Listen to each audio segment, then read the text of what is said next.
just coming. So we have about an hour and a half together,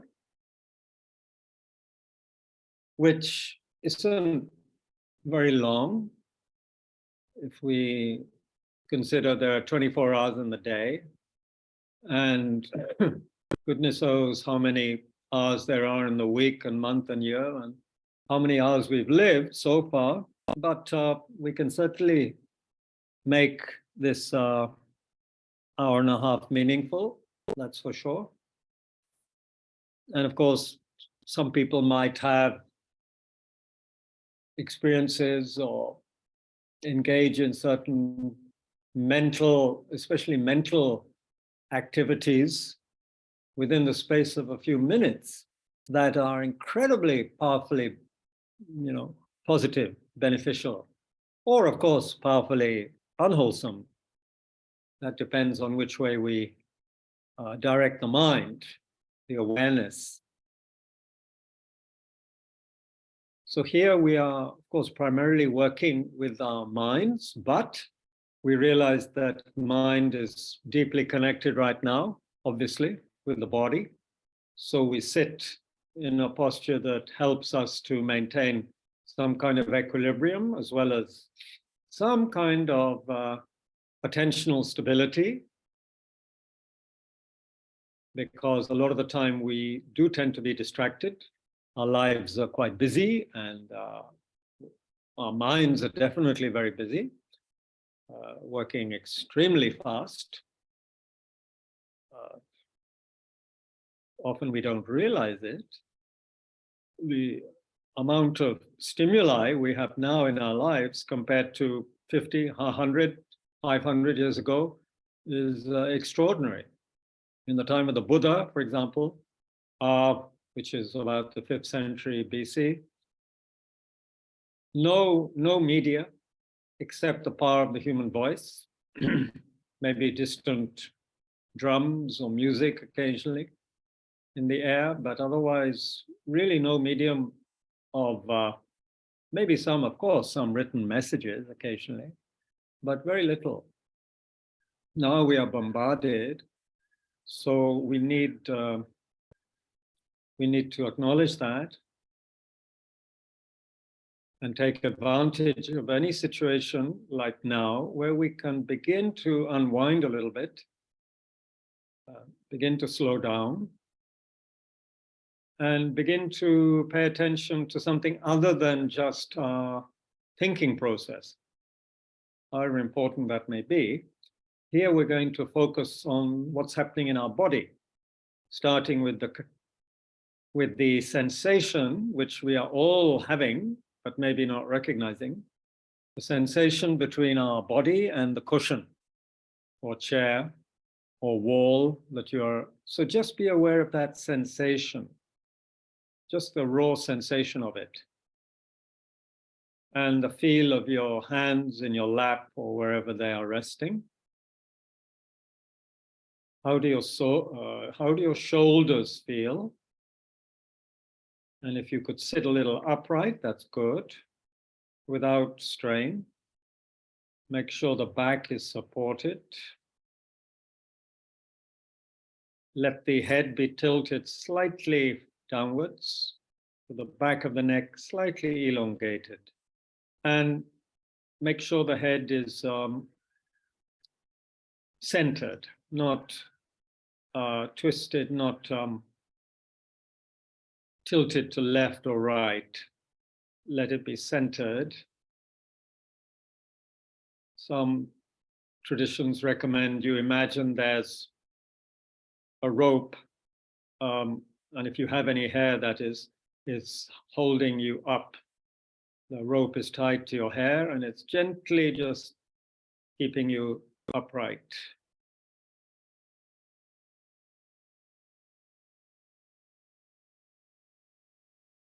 So how does it feel to just be paying attention to the bodily sensations, the contact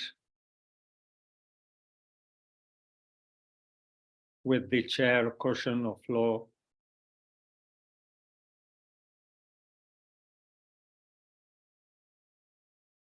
And also we will notice that we are breathing. So there's a sense of breath. However slight it may be and however unused we are to being aware of it, there is breath. And if our nostrils are clear, then it is primarily entering and leaving the body through the nostrils.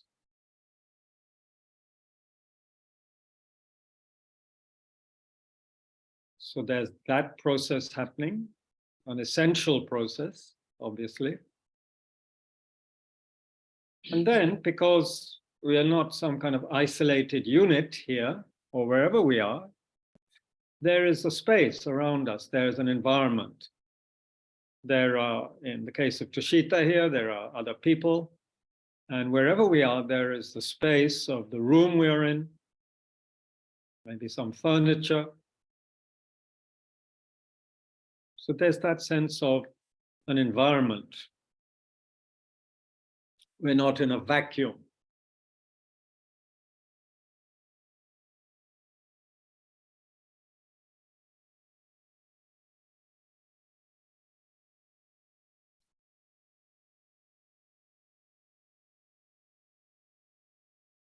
There's a sense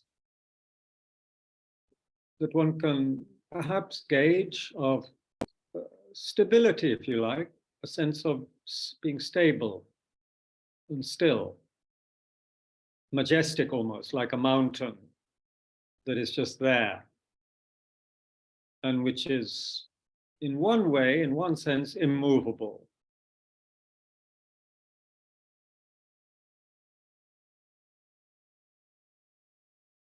And in our case, the front of the body is naturally exposed. We're not hunching over, we're not hiding, our arms are not crossed in front of the body. So the chest and the heart region, whether we take the physical heart or the spiritual heart in the center of the chest, they are both exposed. And this is also very significant because we are living in this world with other beings, humans, animals, and other living creatures or plants and so forth, elements. So we're open to that. We're not trying to close ourselves off in the name of some kind of, I don't know, false holiness or sanctity. We're open to communicating with the world, with others, which is very right and proper because we are human beings. We depend on others, others depend on us. That's so clear. Sometimes easy to forget or take for granted, especially if we are in a kind of a self-centered mode of behavior.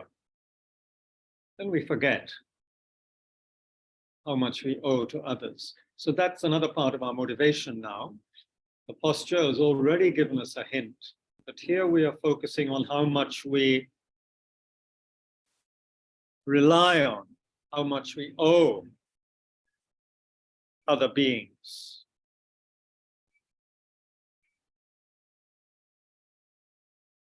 This, of course, is a vast meditation in its own right, or at least a reflection in its own right, the kindness of others, the support of others.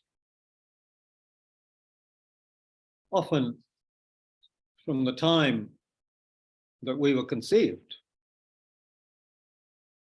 don't you think? And even before that, sometimes parents might be preparing in all sorts of ways, even buying material or clothes or something for the child to be.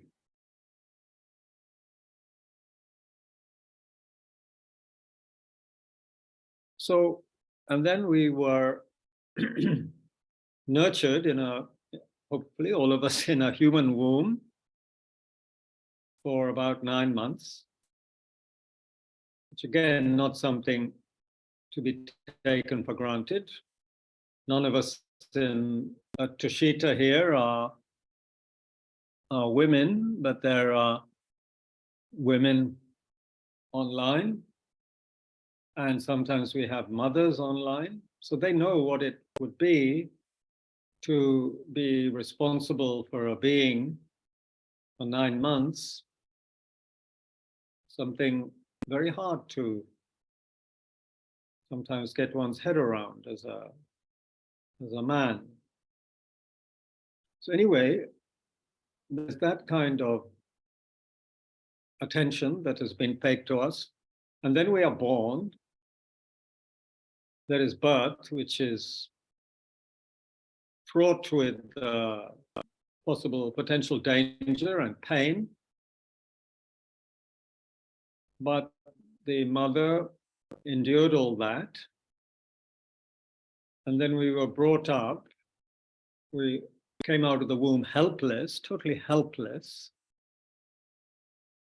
If you see videos of births, it's very powerful. It can be very powerful.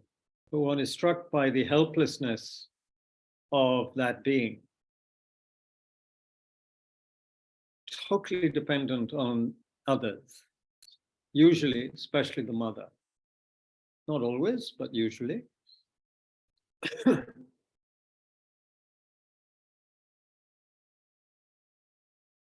And from then until today, there has not been a single day or hour when we have not been dependent on others, because everything we are wearing, everything we use, everything we eat comes about through the participation of so many other beings.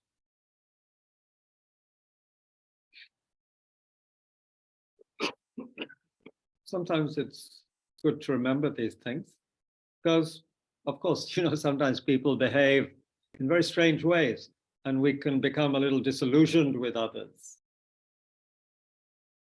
Even with our best friends, we can become fed up with them sometimes for behaving in a certain way or being stubborn about something, or it could be anything. And then we forget how much we owe to others. Totally dependent. Even if we're a great yogi, at least part of their lives, those yogis were very dependent on others. In infancy and even later. And then something our teacher keeps on reminding us, actually, whatever level we are at, we always depend on others, because if we are going to develop compassion or loving kindness, how can we possibly do that without the presence of other beings? And if it's to be authentic, vast compassion and so forth, we depend on every single living being. We cannot leave even one out. So in that sense, every single living creature is helping us to develop, is necessary for us to develop authentic love or compassion.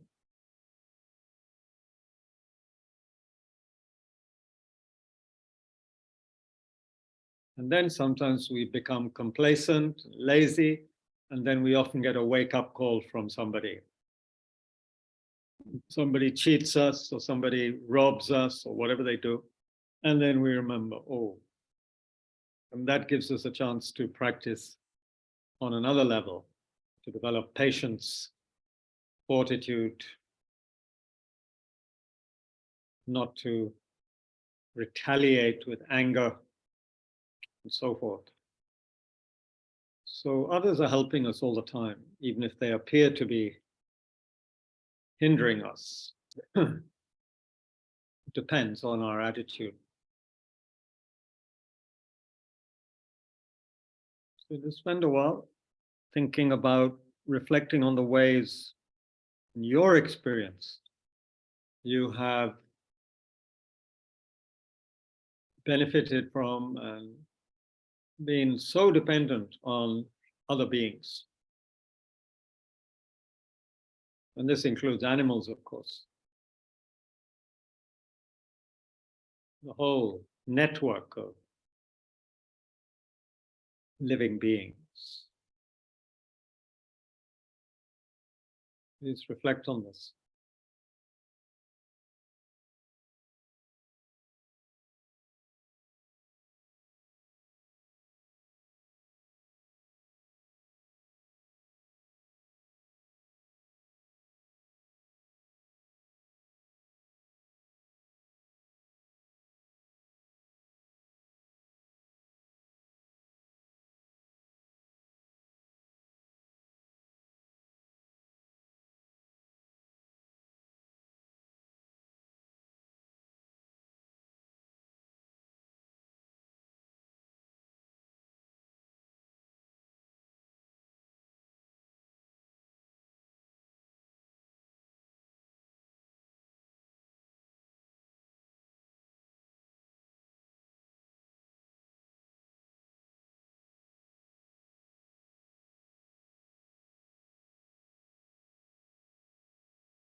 And sometimes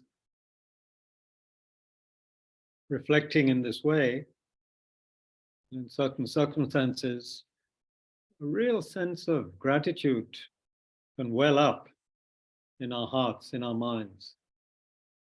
We begin, we begin to understand what the teachings may be speaking of.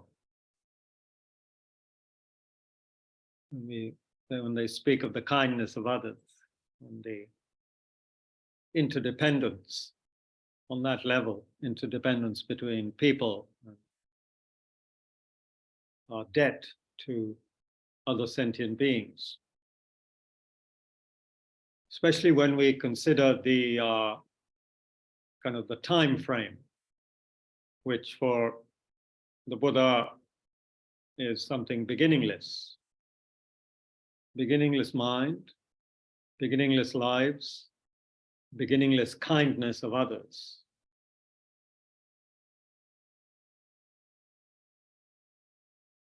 Which will extend forever into the future.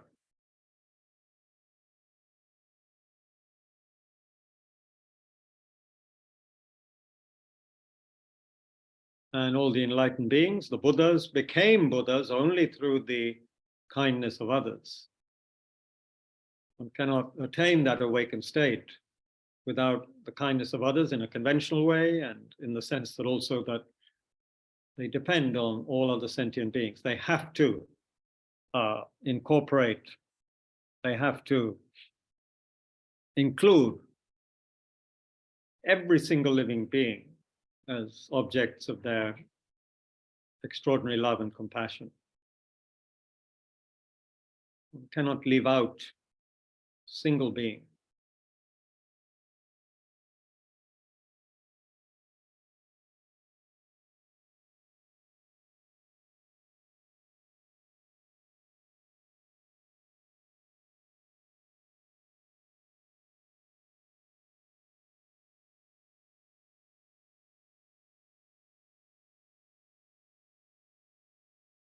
So what follows from this is that if others are so kind, which they are, and if we take that a step further and see how miserable so many of them are, how much they are devoid of lasting satisfaction and happiness, how so many of them are plagued with mental and physical problems, sufferings, then a sense of sadness, sense of real, wishing to be of some benefit to them.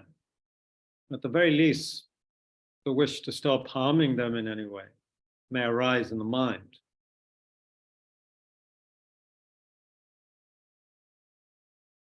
And this may be considered a sign of our true humanity.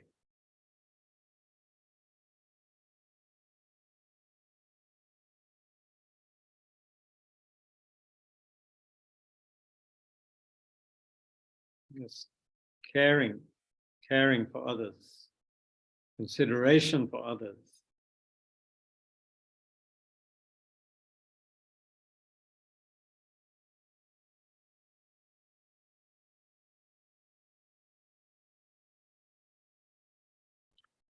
Great Bodhisattva Shantideva, whose text we've been studying and which is studied again and again in the Nalanda tradition. Shantideva mentions how he wants to invite all sentient beings as his guests.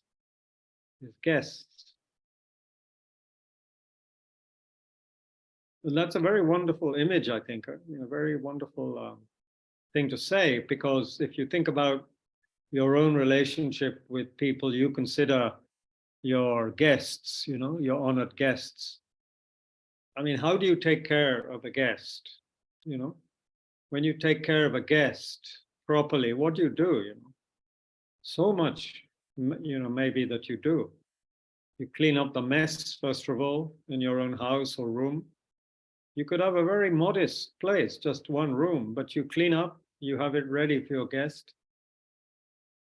You make it look nice, smell nice, whatever. And then you have, you offer good things to your guest.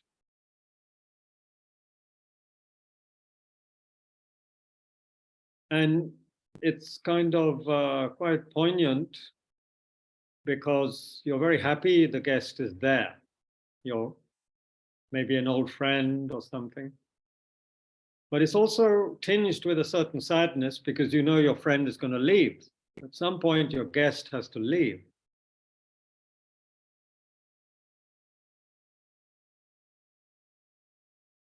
So this is what one teacher also refers to as a kind of the dance or the juxtaposition of loneliness, love affair and loneliness, love affair and loneliness. So you care for your guest, you really love your guest, you care for them, but then the guest has to go. So the point is, while the guest is with you, you really take care. You care for your guest. You're so happy the guest is there. You take such good care. And you don't know when you're going to see your guest again, maybe the last time. So you take pains to make the guest happy. And if your guest comes in very tired or with some sickness or some injury, then of course you do what you can to alleviate the suffering of your guest.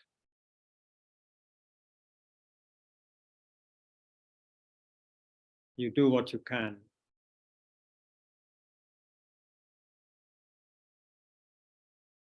So for the great beings, for the bodhisattvas, for those who are striving for awakening, all living beings are like their guests.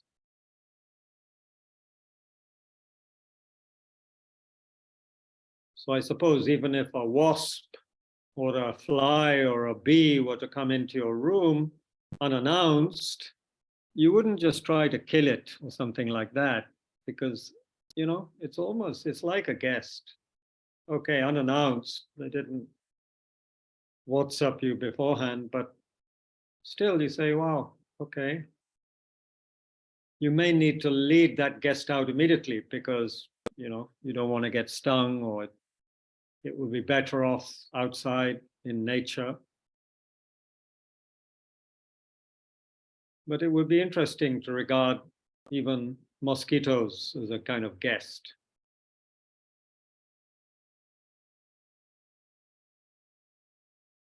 Even unwanted guest.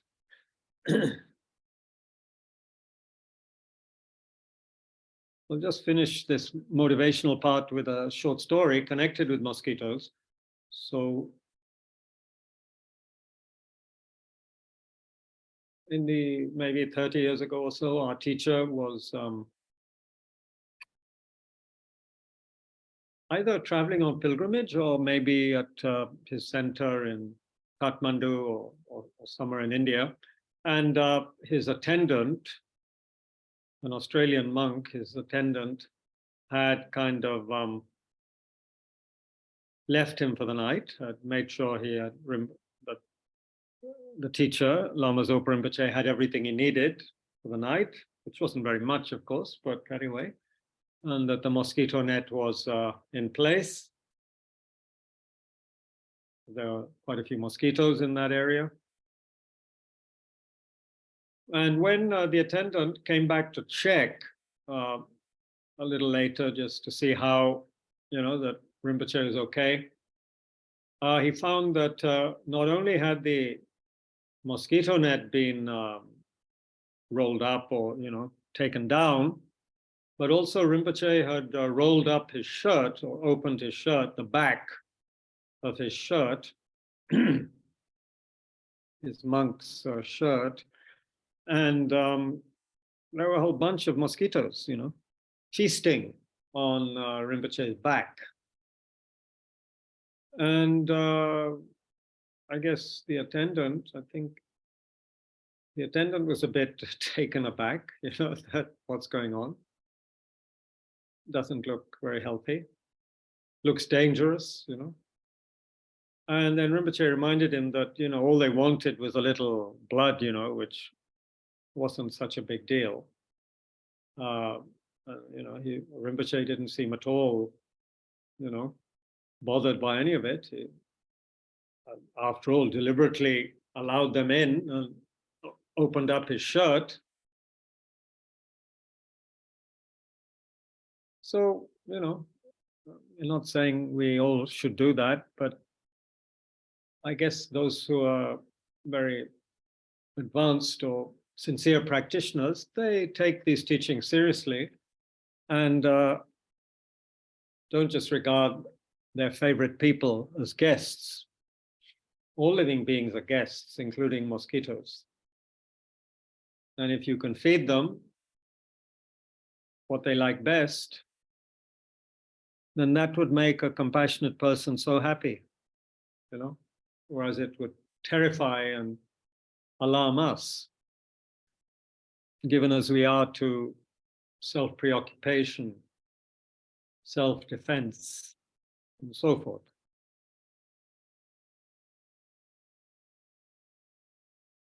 Of course, this would not be good to use as a, malaria prevention campaign, advert. We have to be careful, but it's just an example that at different levels of practice, one can engage in actions that, kind of strange and selfless. So anyway, the reason we're here at Tushita, the reason Tushita Center is started by our teachers is to help us to be able to create the causes to benefit our sentient beings, benefit ourselves, benefit others.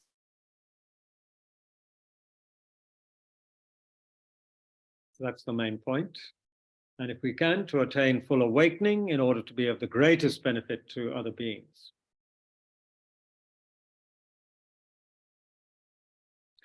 In order to do that properly, we need to tame our minds, which are right now quite wild, distracted. So let's sit quietly for 6 or 7 minutes, just being aware of breath. So we've looked at the motivation quite extensively. So there is that sense that, yeah, what we're engaged in is something not just for me, not just for oneself. There's that connection with others. So, I don't know, it makes things, there's a different vibration to the practice in a way, when there's a sense of connection with suffering living beings.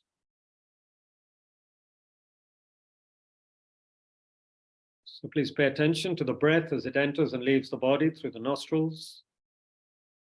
Let there be a sense of relaxing with the out-breath. And when thoughts come, as they will, just accept, but don't chase after them. Don't get into long associated thought patterns and stories. Just let it go. Just gently let the thought go in a relaxed way. And come back to the breath. If necessary, again and again, come back to the breath. Let there be a sense of letting go with the out-breath.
Take a break if you need to stand up, stretch, whatever you need to do.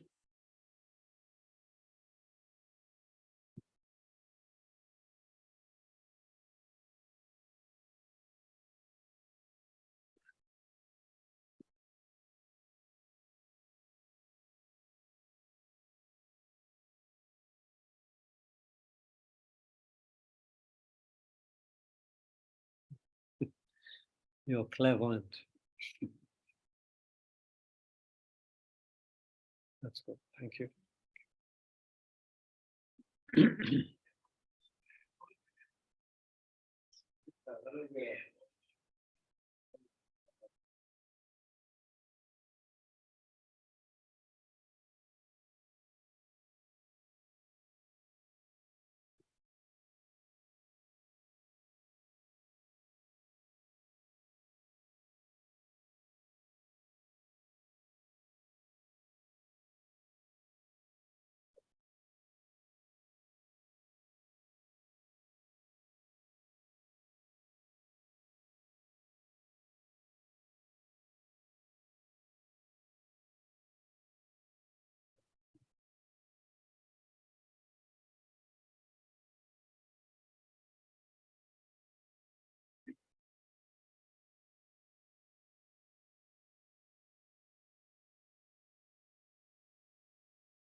Okay.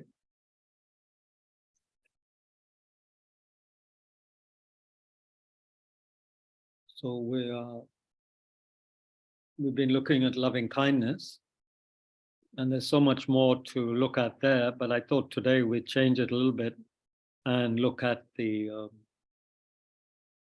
immeasurable equanimity.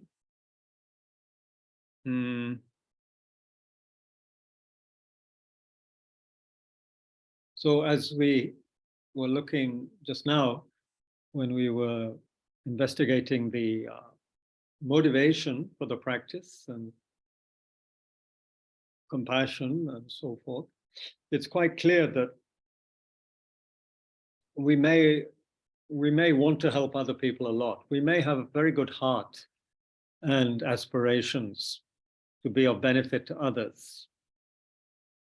But we find that we have many limitations from our side.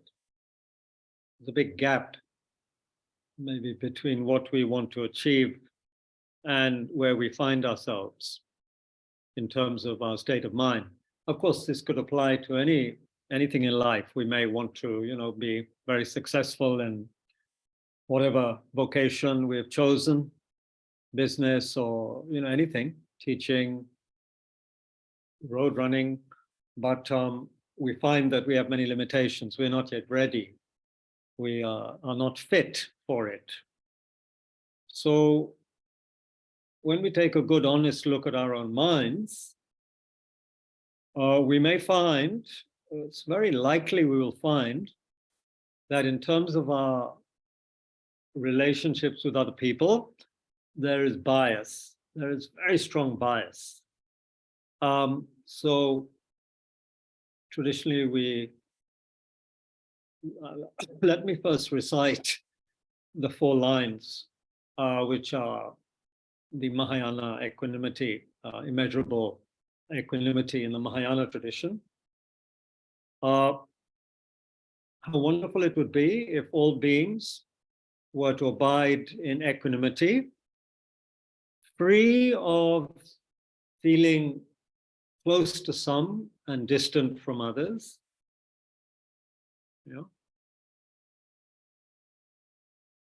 Or you could also say feeling attachment to some and aversion towards others. May they abide in this way. May they abide in equanimity.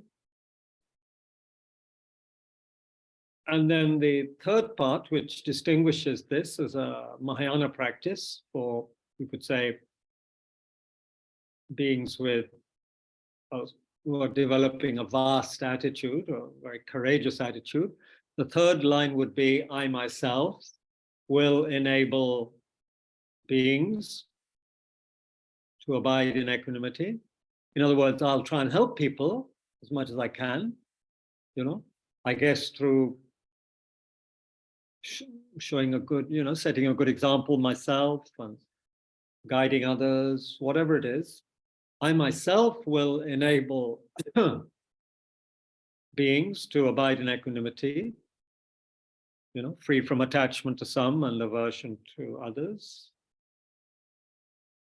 And then the fourth line, as in all the immeasurables, recognizing our limitations, having this aspiration, recognizing our limitations, and therefore asking for help, in a sense, asking for inspiration. So please, gurus, Buddhas, bestow your inspiring strength to enable me to do this. Okay, so how wonderful it would be if all beings were to abide in equanimity, free of feeling close to some and distant from others. May they abide in this way. I myself will enable them. I myself will cause them to abide in this way. Please, gurus, Buddhas, bestow your inspiring strength, your blessings, to enable me to do this. Okay, so if we're honest, we will see that there are some people we like very much. We cultivate them in all kinds of ways. There could be many, motivations for what we want from others. It could be there's a lot of affection, but there's also, other things we want from them for our own personal satisfaction, whether it's we want financial gain, or we want intimacy, we want pleasures of some kind, we want whatever it is, yes, but we want it for ourselves. So there could be affection, but usually it's also tinged with what in Buddhism we call attachment, which we've looked at many times, and let me just simply define it once more so we know what I'm talking about and don't confuse it with anything else. So attachment here means, and we need to investigate this definition, it's not obvious, and if you're hearing it for the first time, it may seem a little strange.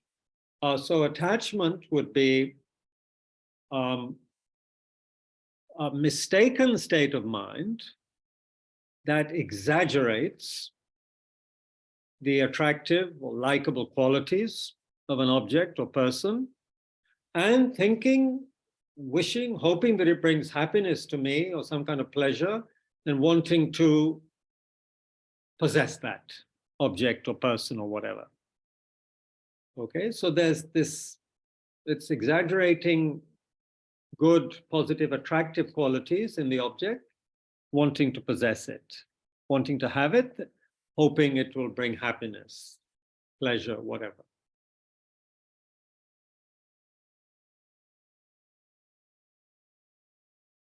So we could say that even a mother or father's love in some way, to some extent, is tainted by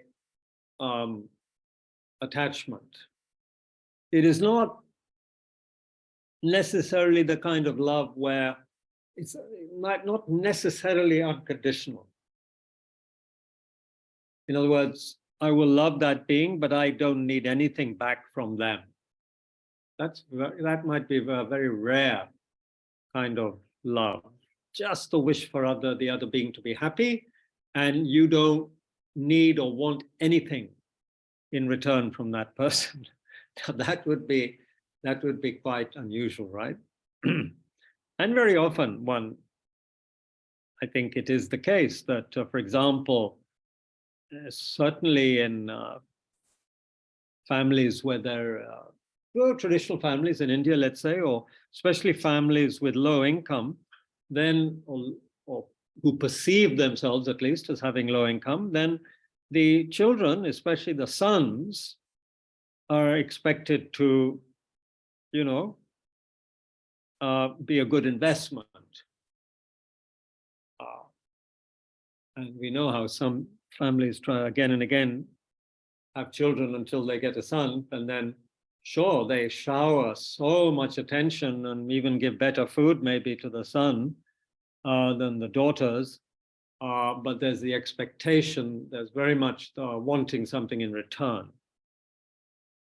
And I'm laboring this point quite a bit because in India, I just want to show what I mean by attachment, because that's how we behave towards a lot of people. Attachment would also be the kind of pressure that we may put on our children to get good results, which can be intolerable for some sensitive children and real torture for them when they cannot fulfill their parents' expectations. So parents may often try to live through the children, as it were. All of that happens. Anyway, the point is, how much of our so-called love is really just the wish for others to be happy, to be able to want to benefit the other person. You know, we want something in return, and often we want a lot back, more actually than we give, perhaps even. So, but the other thing is, you may have noticed, and one teacher brought it out very beautifully last month when they gave the talk here. He mentioned the word tribalism, which has got nothing to do with, tribal way of life. Tribalism here means the being very closely knit and just working for the benefit of your little group, your little tribe, your little clique, your little whatever group of people. We are a bit like that, aren't we? Families, clubs, castes. We can often behave in a way where we are extremely, extremely, what's the word? Simple word I'm searching for. We are very generous, we are very kind, we are very helpful to people from our own group, but somebody from outside, well, they're often viewed with a lot of suspicion, actually. How do we feel when someone, by mistake, comes into your club or into your party or into your, often we're a little suspicious. We're not that, can be a little unfriendly. We certainly don't have attachment towards them. We quickly, answer what they need and are glad when they leave, perhaps. Unless, of course, in that short time, we develop attachment towards that person, which is also possible. We see something in them, we get very attracted, we would like them to stay longer. We'd like to, get their phone number and so forth, whatever.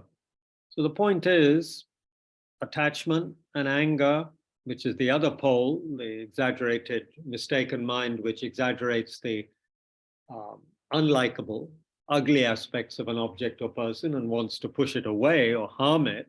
These two states of mind are so destructive, actually, if we look at them more deeply, because they create this expectation, they create ill will, they create violence. Attachment can create violence in the sense that if someone is threatening to separate you from your object of attachment, then you can get extremely violent towards that person. So if somebody is, looking at your partner or your friend in the wrong way at a party or somewhere, then you can get very upset and even, punch them in the nose, So if we have enough attachment, then easily anger can arise, easily. Envy, jealousy can arise. And then when we don't get what we want or expect from that person that we're attached to, then again, anger towards that person. You're not giving me what I want, is the maybe unspoken message. So you see these, whereas there is a kind of a bonding and a cementing with attachment, especially if it's connected with desire, sexual desire. However, it is fraught with difficulties. fraught with difficulties and possible mishaps and misunderstandings and all the rest of it. As for people that we push away with anger, we can see so easily, clearly, how that leads to so many problems in this world and in our personal lives. Because if there's people we feel very irritated or angry enough about, then somehow they're constantly intruding on our consciousness, even if they're not there, even if they're not in front of us. We think about that person or situation, we, have angry dialogues in our head with that person, often based on things they haven't done and will never do, but we imagine they are going to do it based on what they already did. So, it's a very unpeaceful state of mind, is to have aversion and attachment, to feel really close to some and distant from others. It is really like a minefield. The mind is like a minefield. How can it be calm and clear and relaxed? And then, of course, the third category of people are people that we just don't care about. We're indifferent to people who we are not attached to, and we're not averse to them. They're just like background, aren't they? Background shapes and colors moving around in the background. Some we recognize because we pass them every day, or we go into their shops or whatever, but we don't feel attached to them or averse to them. We're kind of indifferent. A kind of stupidity is there involved with them, in the sense of ignoring, a kind of lack of clarity. We may not even, if someone asks, well, what does that person wearing today? Then you wouldn't know, you wouldn't know their name, you wouldn't, many things. One couldn't care less, really. And as I mentioned the other day, unfortunately, in India, we have a tendency to also talk to people whom we don't know and who are, we think, a lower social standing. We even talk to them with a different tone of voice, which is often not so nice. So, and of course, to people we don't like, well, it depends. It depends. We can put on a very charming voice to even people we don't like in certain situations, because we feel that best serves our interest. But anyway, mentally, we have these three categories, three ways of relating with others: wanting to grab, to bring closer, wanting to push away, even harm. And then we have a category that we really don't care. We don't care about them so much. If our friend is unhappy or hurt, we are very, very, very preoccupied with that. If it's our enemy, then, or someone we don't like, we may even be happy or rejoice if they are having problems. And the extreme of that is what we've seen or heard, when in a war or conflict, people celebrating, distributing sweets when they hear about enemy being killed. So this is, from any spiritual perspective, very destructive behavior that has grave karmic consequences. Anyway, so how do we work with this state of mind, which totally lacks equanimity, totally lacks a balanced, affectionate, open-minded, clear attitude towards everybody as much as possible? How to generate that? Because if we don't generate that, then not only will we not have peace of mind, but we won't be able to generate genuine love and compassion towards everybody. And we'll think that we're developing it towards people we're attached to, but towards strangers and enemies, no way.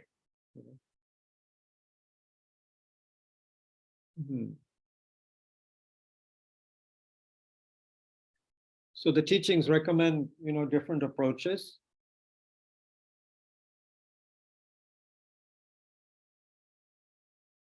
we can invoke the time factor, we can invoke karma, and we can invoke also the teachings on suffering, kindness of others, all of these. So let's start with, okay, let's start with just passage of time, impermanence.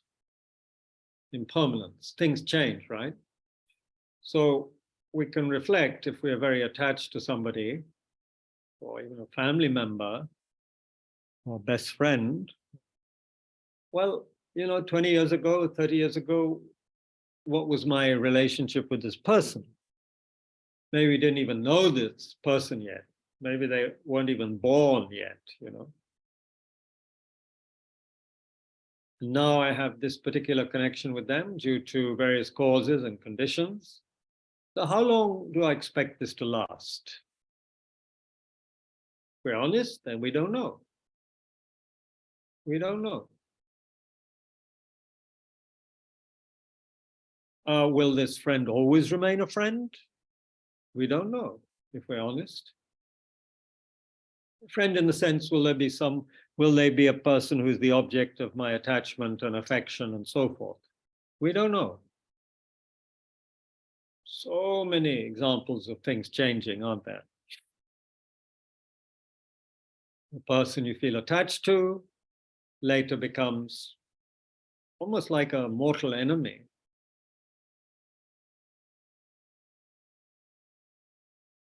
And it's seen most visibly and colorfully, isn't it, in the lives of actors and actresses, battling out their emotional traumas with each other or whatever it is, in court, with large sums of money involved.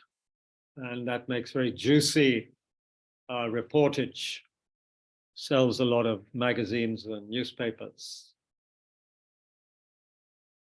And yeah, we're seeing it now in many ways. The British royal family, one example now, but it's all over the place in people's personal lives.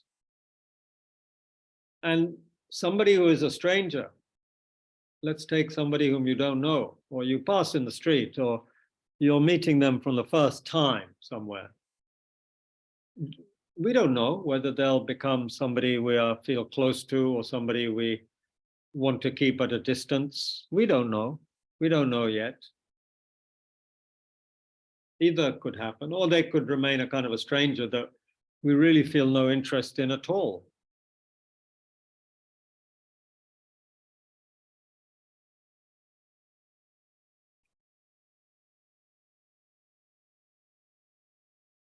And what about the person we consider someone we don't like? Did we always dislike them? Did we even know them 10, 15, 20 years ago? Did we know them?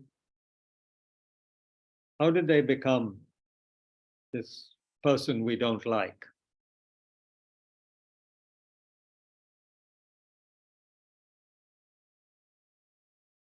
Anyway, things change. This is what we're saying now. Things change. If we studied the teachings on cause and effect, actions and consequences, and really given it a little bit of thought, and if we have a little bit of trust in the teachings of the Buddha, then, or quite a lot of trust, one might say, then we might consider that whatever we're experiencing at the hands of other people and our perceptions of other people are based on karmic causes and conditions, meaning we've set up vibrations or habitual patterns in our consciousness which make us see people in a certain way. And they see us in a certain way. And because we've created different karmas with people in the past, we get different results, not just one result. There can be many different results within a single lifetime.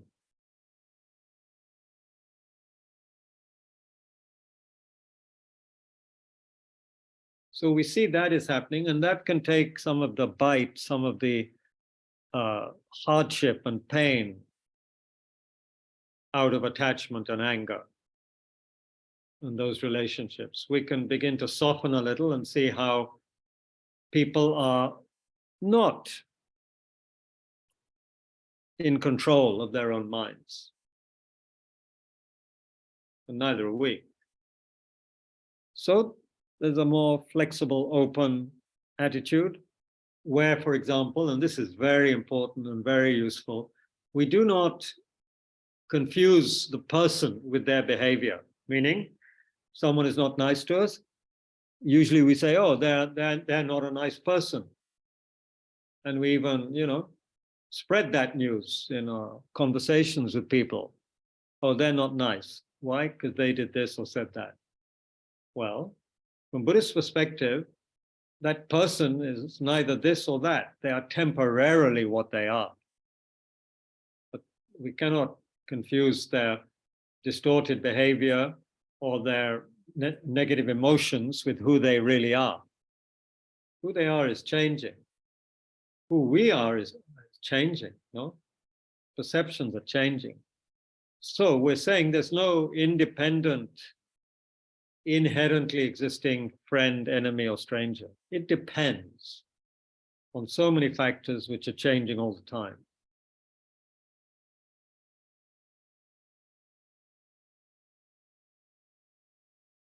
Through whatever, various means, discussion, this, that, and the other, a person can change. They change their behavior. Sometimes all it needs is an apology from another person, and again, we feel very well disposed towards them. Or a stranger can help us in some way, and then we feel very warm towards that person. And even someone we don't like can, through various actions or speech, make us feel very warm, well disposed towards them.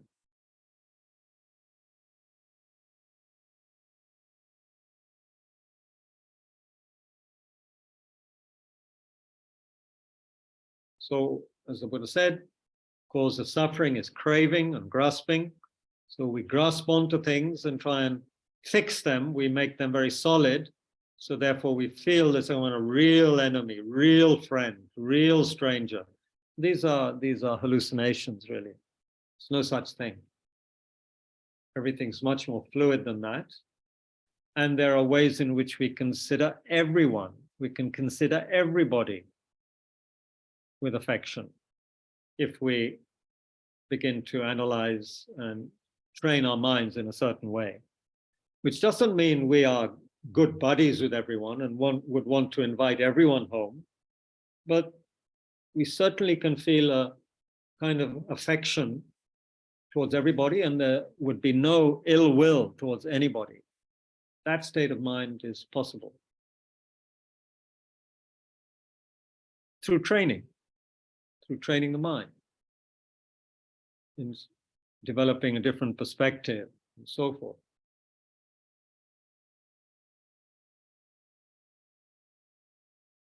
Another very important factor which we look at again and again, we haven't been looking at this, but worth repeating.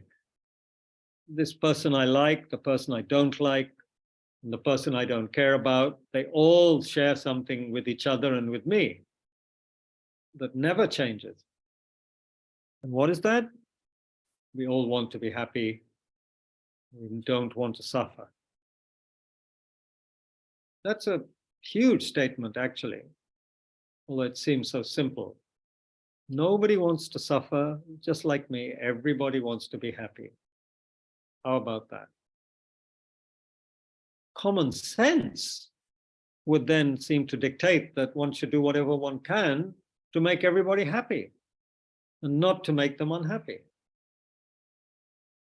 Some kind of primordial common sense would begin to think that way, don't you think? Don't you feel? Everybody wants to be happy. Nobody wants to suffer.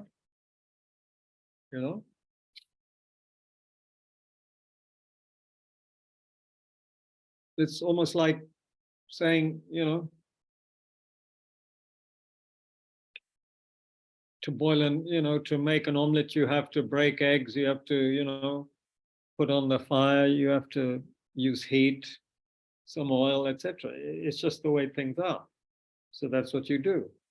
Whoever you are in the world, you pretty much make an omelette the same way. So everybody wants to be happy. Nobody wants to suffer. Then how come my friend's suffering and happiness is more important than somebody else's? It's just not logical. Bias, if I think that way. So these are ways we can begin to examine our prejudices.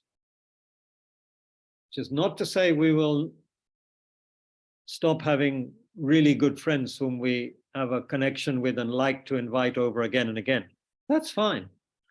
But it takes some of the sting out of this excessive attachment. And we know that in this life, anything can happen. And we know that the person we don't like also suffers and wants to be happy. So one might, develop a little bit more space in our mind for that person, at least to reduce the aversion. So anyway, we should have some discussion now. Talking more than enough.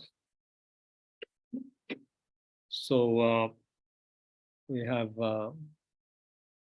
13 people online, well, 12, to exclude myself, and 6 people here.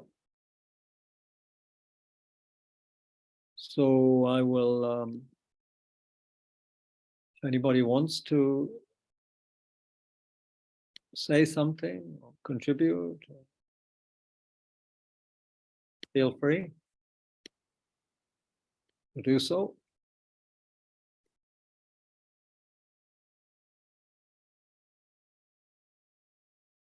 And again, a welcome to everyone, and those who joined a bit later, big welcome.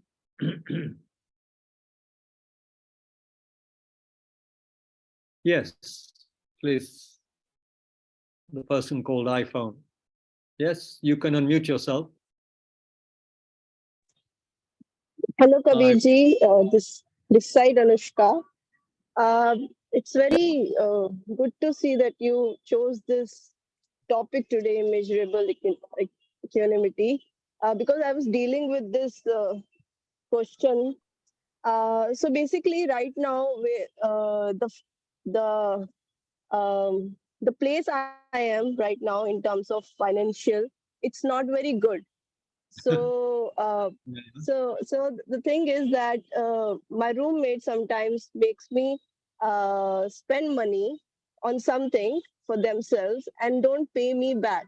Okay, but I don't ask them. Because I don't like to. I don't like. I think this is like cheap for me to ask, or just it would be like very less amount. It would not be like very You should much, but ask. still. I think you should ask, because it's making you feel upset, isn't it?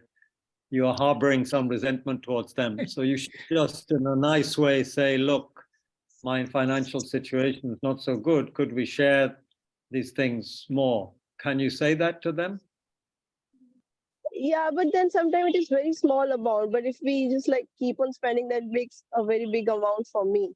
So I just don't know how to. Well, I don't want to make them feel sad or maybe just cheap about me, or so I don't know how to balance that, where I am being gentle and just ask for what is right for me. Are you linking this with our topic of today in some way? Or it's just a general? Yeah, yes. What's No, the I am link with linking our this. topic? What's the That link? we should be that we should never we should not feel attached to, like, do I feel attached to that money that I earn? Because here we're do not I so feel much thinking of that. We're more looking at our relationships with people. Of course, attachment to money is there, but it sounds like if you are in a not a very good financial situation, then of course you have to take care of your money. Of course, you have to take care. You can't have extra expenses all the time. That would be difficult for you. But it all Yes. comes down, I mean, a lot of it, I think, comes down to how confident we feel about ourselves, how self-confident we are. You see, if we feel self-confident and kind of open and have trust in ourselves, and somehow in basic goodness of ourselves and others, then when you are feeling confident, you can open up and in a nice way talk to this roommate. Presumably, this is somebody you're living in the same house with, right? In the same apartment. So they are your neighbor. Yes. So Yes. you have to create, don't you need to create a good sense of communication with your neighbor? Yes. Yeah. So then you should feel, you should maybe say, look, let's have a cup of tea or, whatever you drink in Mumbai, and let's talk about things. And then you can bring up that topic in a nice, relaxed atmosphere, but not in a rushed atmosphere. Of course, the problem is most of us are in rushed, right? And you're in the film business and stuff, so I'm sure filmy people are always in a rush, right? Yeah, I'm sure of that. Another That's a question I problem. have. You shouldn't, Yeah. well, I shouldn't say shouldn't, but you can see the disadvantages, yeah, of not slowing down, not paying attention, not being kind to others, because that makes everything so difficult. You can't do these things on the run. Because if you're in a hurry and you just tell this person as you're about to rush out and catch the 6:51 to Churchgate, you can't say, oh, well, by the way, you're, I'm not very well off and I'm spending too much and please pay. You can't do it like that and then rush out the door. You have to sit down and have a nice conversation with this person. So you have to create space when both of you have time. That's also a kind of equanimity, you might say, where there's a kind of equilibrium there. Otherwise, we are always we're always in a manic rush, which is so unhealthy, so unhealthy. Yes. You, No, you'd be I'm more kind now. I'm more peace and more. I'm not in rush right now. I meditate and I. That's okay, but we're not the people who are you're worried about. You're worried about your roommate. So you have to invite that person to the meditation session. And then when they are fully relaxed and, centered, then you can bring up that topic. Or you buy something they like, some cake or, I don't know, Coca-Cola or rum or whiskey. I do that. The thing is that I do that a lot. Excuse me? I do that a lot. I do bring them things out of love. I don't know, out of anything. It's possible Yeah. It's possible they are very insecure and therefore acting quite selfishly. So in that case, you have to, understand that that's where they are coming from, possibly. Yeah. But that doesn't mean, of course, you keep on spending on them, but makes you can understand them. Are they also in the acting business? Are they also in the film business? No, they are doing something else. Okay, whatever. So you have to use your wisdom. And wisdom won't come if we're rushing around like lunatics. Wisdom comes possibly when we slow down and take a few breaths. Otherwise, we're just, we're in a whirlwind of confusion. That's my view. Maybe wrong. You have to think about it. Yes. So another question that I have, that how is it possible? And other people are here, so you can ask one more question. Yeah, quickly. Yeah. How is it possible for a woman to be compassionate towards every man? Because there are men who actually scare you, who actually makes you feel uncomfortable. How do you feel compassionate towards them? Well, I've already given you many hints that people's behavior is not who they are. It's their temporary behavior. Plus, even the people who give you the worst experience, they're also suffering. In fact, the reason they often behave badly is because they are suffering more, through, But how should we behave with them? How should we treat them? That's my question.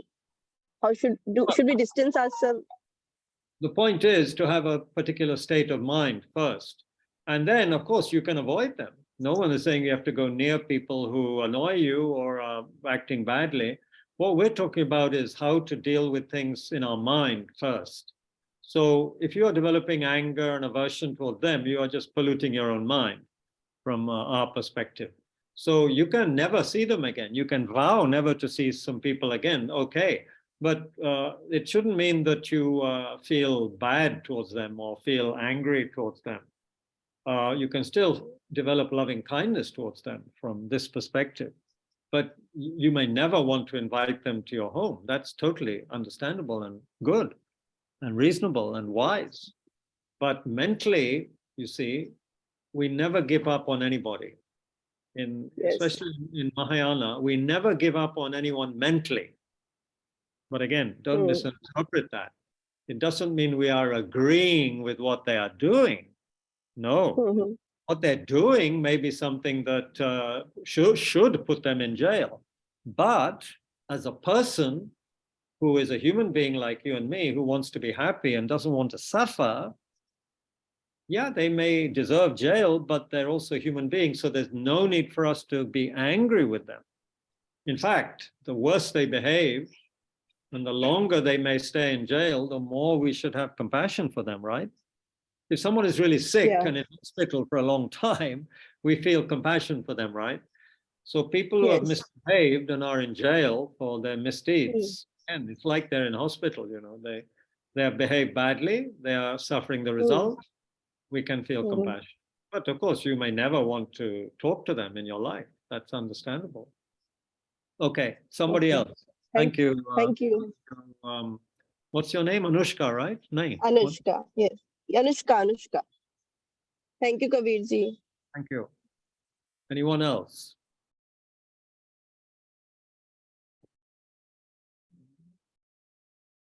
It is very difficult. And I think it would be very difficult for people who are being, not well treated on a regular basis or being misbehaved with on a regular basis, like many women are in our society. It's very difficult to have equanimity there. I agree. Must be very difficult because just people, behave so senselessly and kind of rudely and badly. But that's where one really has to investigate and check whether these teachings are valid or not, whether it works or not. One has to, study a bit and see how the delusions, anger, attachment, ignorance, and so forth, how they pollute our minds, how they destroy us from the inside if we don't take care of them. So a person who's being eaten up by their delusions, they are really people who need help, So getting angry at them is understandable, but it's not the long-term answer, is it? And of course, with attachment, we have experience of the shortcomings of attachment. So much disappointment. Even if it's just we're attached to a certain kind of food, even that can bring so much disappointment, right?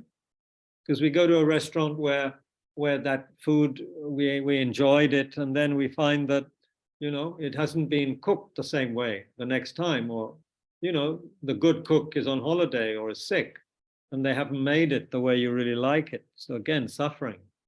Or you eat too much of it and then you suffer. Or like yesterday, I went to a restaurant where I was hoping to eat something and it was just too full. And there was a waiting line, so I had to go somewhere else. So attachment brings many problems. And of course, if it's the attachment between people who then, have a partnership, then that can lead to many, many long-term difficulties.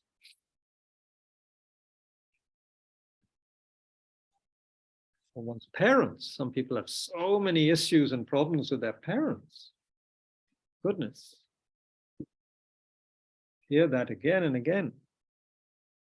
Strong attachments, but also strong aversions, problems, frustrations with attitudes on both sides, and yeah, it's a minefield.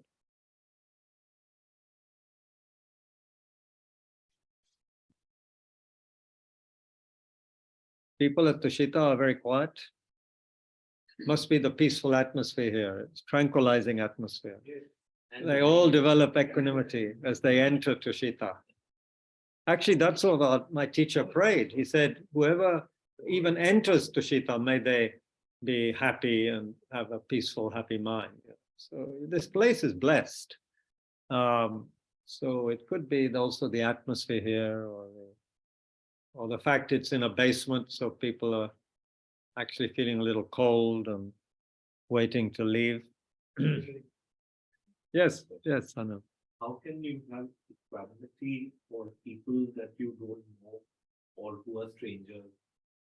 Who really don't know? Well, the main reason to be able to develop equanimity and affection for people who are strangers is that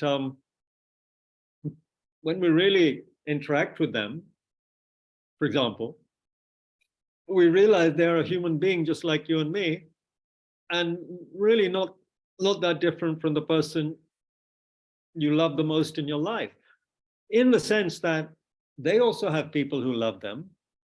They have people who don't like them. They want happiness. They don't want suffering.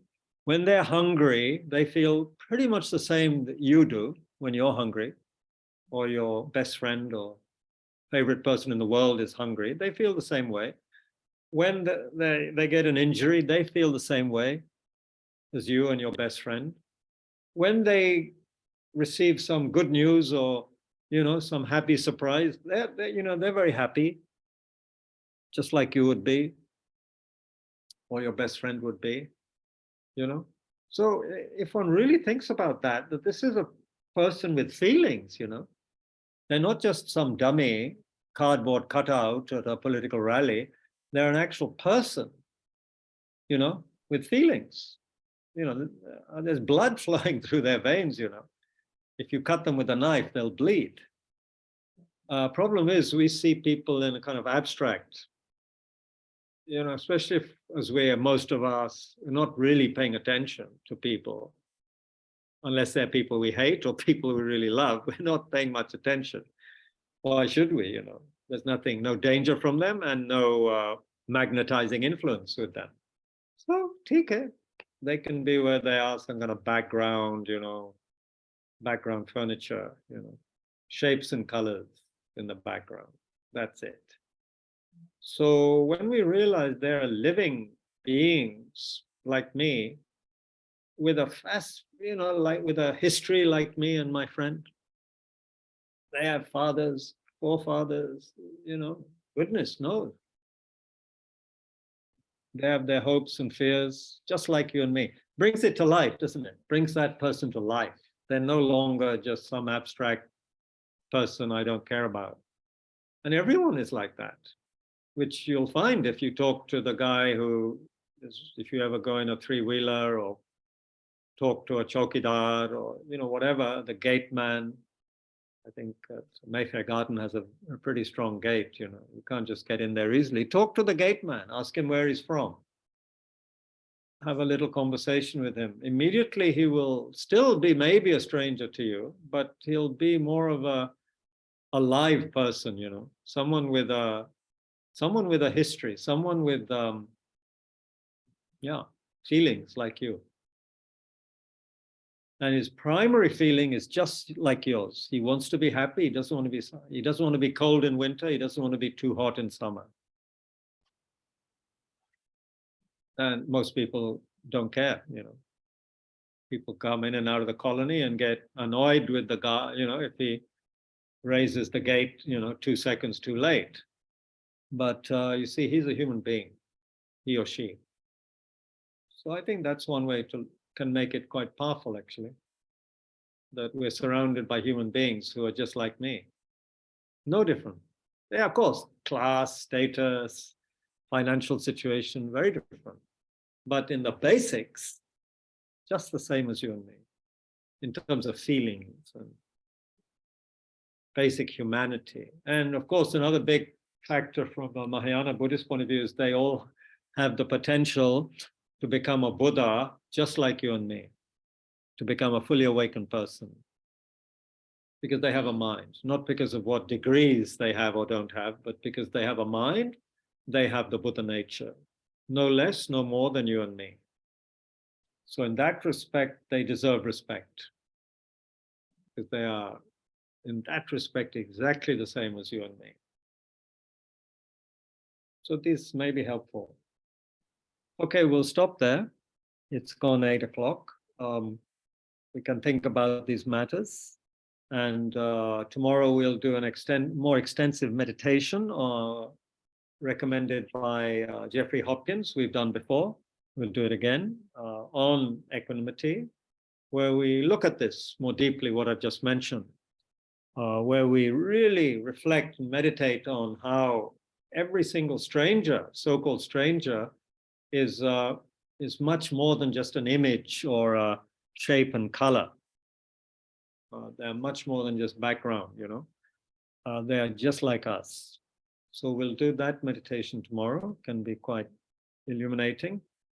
And we'll see what happens again tomorrow. It's another day. So we'll dedicate any positive energy. At the beginning, we motivated. Then we had the session. At the end, we dedicate, which is like, you know, you've thought what you want to write about, you've written it, put it in the envelope, and in the end you have to seal it and send it somewhere. So this is like we seal the session with a good state of mind, and where are we going to send it? What are we putting our positive energy towards? We're putting it towards the happiness and welfare of all living beings. We are directing the positive energy towards people we may know who are sick or ill or lonely or dying or have just died. You know? We have some names or sometimes people to pray for. So we can pray for Archana, who is Sonali's sister, one of our Sangha, her sister, having an operation soon. So can pray for her. I'm sure there's some anxiety in the family about that. So whoever you can remember right now, people you know, just direct positive energy toward them. That as a result of any positive energy or insight from this session together, we dedicate it towards that person's welfare and happiness. And also we must dedicate for the genuine teachings to remain in this world for a long time, and for the great teachers to remain and to teach. So may they have long and healthy lives, especially His Holiness the Dalai Lama, Kyabje Lama Zopa Rinpoche, and all the other great lamas of all the traditions who are benefiting beings with their teachings and example. May they have long and healthy lives. May we never fall prey to despair. May we never give up. May our lives become supremely meaningful for others. Meaning, in this case, the bodhisattvas, the compassionate beings, they pray that whatever kind of connection other people have with us, may it be beneficial for that person. Whether they hate us or steal from us, or whether they love us and help us, whatever. May the connection with us benefit them long term. So that's a very wonderful and useful prayer, I think.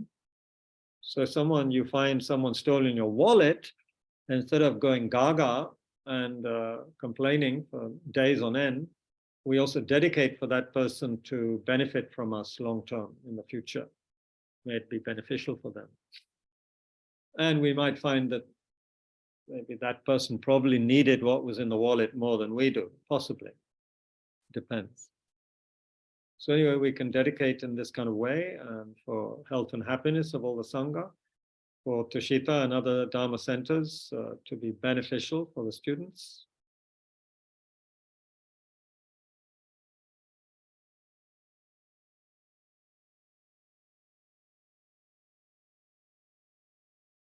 And for the old friends who are here, like Tia and others, may they be well and happy, and all their studies be successful, and may they get very high PhDs and everything, and come back and teach us. That will be good. Share the burden. Okay. So yeah, thank you everybody very much. Have a good evening and good night to all of you.